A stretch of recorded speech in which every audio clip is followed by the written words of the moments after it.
Yo, what is popping? People, your boy Snacks is back in the building with another banger.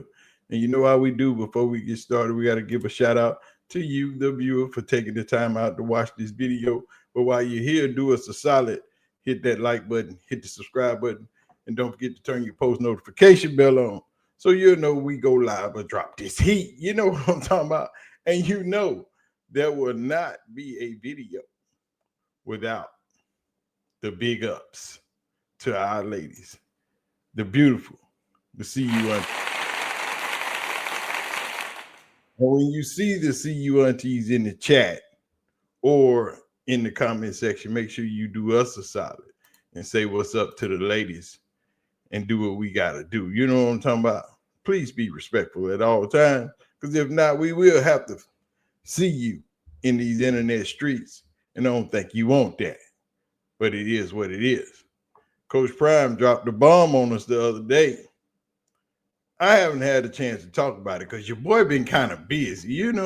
Football season is here. You know my boys play, and I coach football, so I be kind of busy. But we finna fix this schedule and get back to our daily routine. But for right now, let's see what Prime talking about. Everybody quiet now. Now what? They said Deion Sanders didn't know what he was doing. We're coming. Welcome to the future of Colorado football.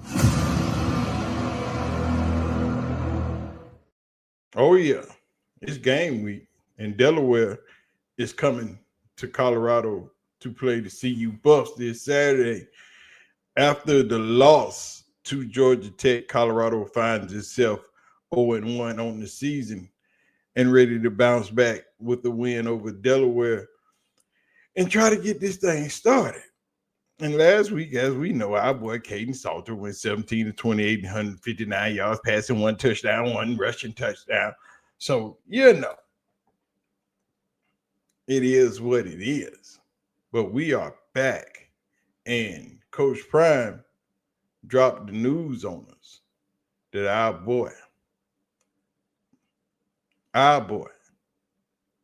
the young phenom, the 17-year-old freshman, will get some playing time this week. A couple weeks ago that, Kaden is the starter, obviously, but Right. you expect to see Julian at some point this season. Yeah, he's playing. He's playing this week for sure. What do you expect to see out of I know when I'm going to see him. What's that? You just don't know when you're going to see him. I know when we're going to see him. Check.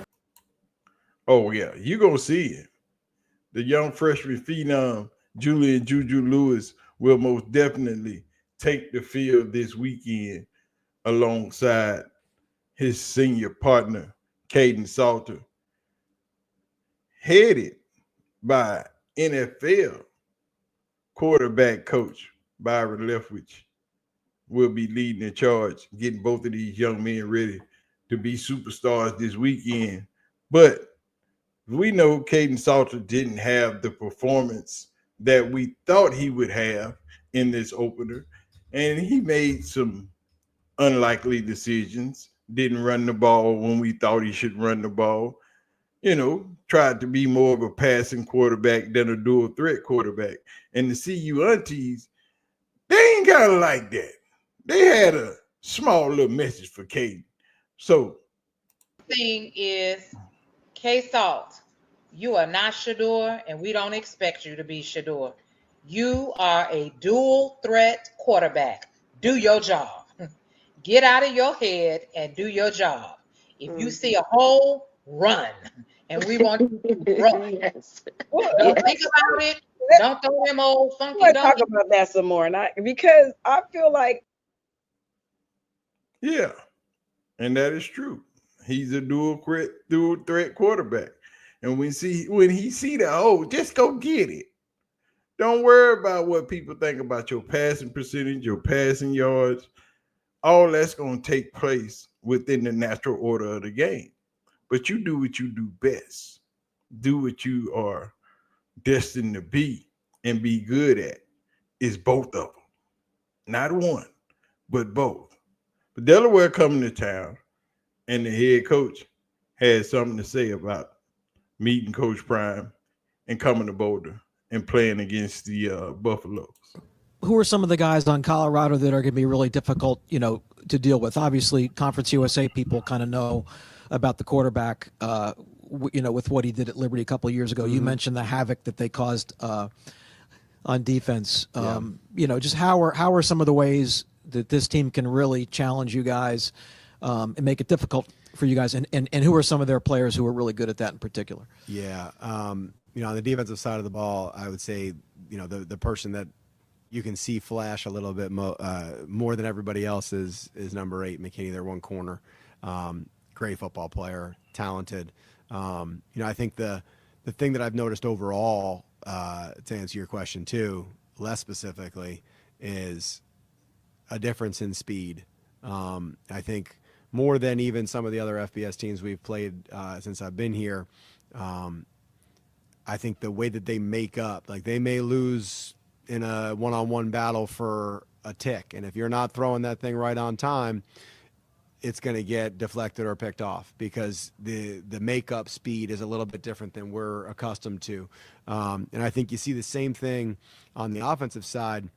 The one or two times they got the ball to, their guys in space, there was explosion coming out of it. And so I think that's something we need to do. And like I talked about with turnovers, rallying to the ball is going to be something on defense that we really need to do because they have the ability to obviously kind of make the first guy miss. And then on defense, I think it's that. It's can we stay in front of people? And then we're going to have to win some one-on-ones to win this game. That is 100% certain. And, do I believe that we have the talent to do that? Absolutely. But we've got to be precise. And, when we're not, there will certainly be the ability for them to make up and kind of get us back out of our game because of the talent level that they have overall. It's an overarching theme is the talent and speed that they have on their in particular on their defense is special. And so, yeah, certainly on offense, they I think this week, again, week 1 to week 2, I think you saw them against a pretty darn good defense last week, and they're going to come out here, a little bit more precise themselves. And so, who got better week 1 to week 2, and who can go out there and execute a game plan, I think is really what's going to tell us who's going to win. Yeah. So don't think Delaware no punk. Delaware is a very formidable opponent. They have several quarterbacks in the NFL, more than a lot of other FCS teams, including one Joe freaking Flacco, who comes from Delaware. But Delaware will be a formidable opponent, and we will be able to see the young phenom JuJu Lewis take the stage on Saturday, which a lot of people have been waiting on. So now it's that time. So if you are a CU fan, I hope you got your popcorn, because now you get to see what I've been talking about all this time. Now you get to see how good Julian Lewis really, really is when it comes to playing this football game. But anyway, man, we're going to get out of here. Y'all make sure y'all hit the like button, hit the subscribe button, and don't forget to leave your comments in the comment section and holler at us when you holler at us, because we going to holler at y'all, because I'm out of here. Peace out.